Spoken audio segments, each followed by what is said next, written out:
दोस्तों, crime exposure को प्रकाशित होते लगभग 6 वर्ष पूरे हो चुके हैं। क्राइम एक्सपोजर रामपुर का एक ऐसा पाक्षिक समाचार पत्र है जो कि न सिर्फ आपको अच्छे समाचारों की जानकारी देता है, बल्कि उसमें दिल को छू लेने वाले आर्टिकल्स, नज़में, कविताएं, इसको अलावा खबरों में से वो खबरें निकाली जाती हैं जो आपको दूसरे पेपरों से नहीं मिलती।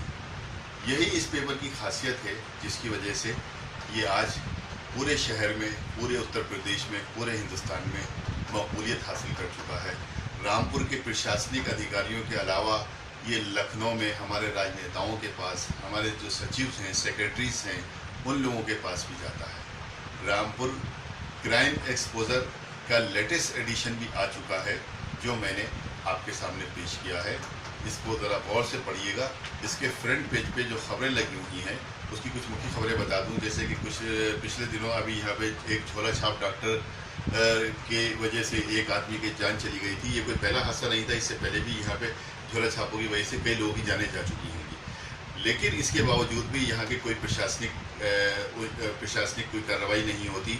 सीएमओ कोई कार्रवाई नहीं करते, सीएमओ ऐसे झोलाछाप डॉक्टरों को नहीं पकड़ते, सीएमओ ऐसे झोलाछाप डॉक्टरों को नहीं हटाते।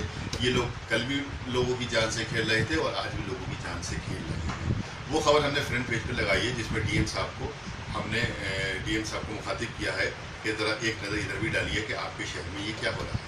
इसके अलावा फ्रंट पेज पे ये खबर लगी हुई है कि वन विभाग के कारण कई हरे भरे बाग रामपुर से काट दिए गए। दोस्तों, पिछली सरकार में बहुत चर्चा में रहा एक बिलासपुर गेट स्थित फैजान बाग, जो 100 बीघे का बाग था, हरे भरे पेड़ थे, हजारों पेड़ थे, जिसको काट दिया गया। वो भी वन विभाग की मेरी भगत के साथ में काटा गया था। तत्कालीन तत्तावन मंत्री ने उस पर आपत्ति भी जताई थी और काफ़ी रोष प्रकट किया था।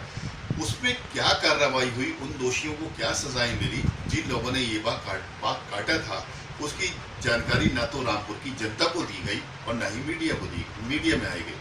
वर्तमान डीएम से जब इस संबंध में हमने जानकारी हासिल की कि इसके बारे में हमें बताइए कि क्या हुआ था इसके संबंध में और आपने क्या कार्रवाई करी है, क्योंकि काम तो ये जो भी कुछ हुआ था इलीगली काम था कि हरे भरे बाग को काट दिया गया, उसमें क्या कार्रवाई हुई। तो उनका बड़ा सीधा सा जवाब था कि मुझे नहीं मालूम, ये घटना मेरे संज्ञान में नहीं है। यानी वर्तमान जिम्मेदार डीएफओ साहब का ये बयान कि मुझे नहीं मालूम, ये घटना मेरे संज्ञान में नहीं है, वो खबर भी हमने इसके फ्रंट पेज पर लगाई है।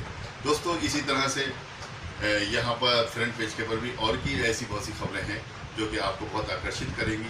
प्रशासन अगर उसको बहुत ध्यान से पढ़े या उसके ऊपर अगर कोई कार्रवाई करना चाहे तो उनके लिए काफ़ी कुछ मवाद मिलेगा इसके अंदर में। दोस्तों, क्राइम एक्सपोजर पेपर का मुख्य उद्देश्य यही होता है कि उन खबरों से प्रशासन को, जनता को रोशनास कराए जो खबरें शायद उनके संज्ञान तक नहीं पहुँचती। मैं आपका दोस्त रामपुर से क्राइम एक्सपोजर पेपर का एडिटर